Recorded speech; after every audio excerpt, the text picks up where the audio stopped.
আমরা আপনাদেরকে সাথে নিয়ে উপহার দিতে পারবো এই দেশবাসীকে ইনশাআল্লাহ।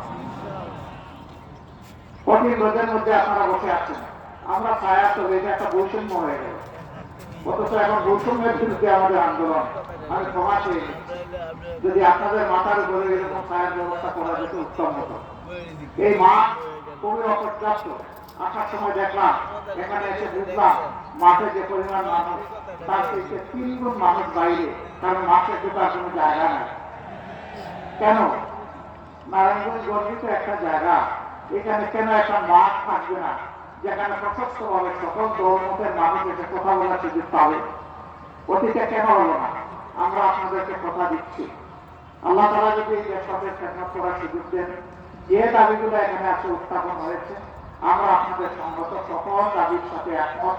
আমি আরেকটা যোগ করে দিলাম যে এখানে একটা বিশাল মাঠেরও প্রয়োজন হবে।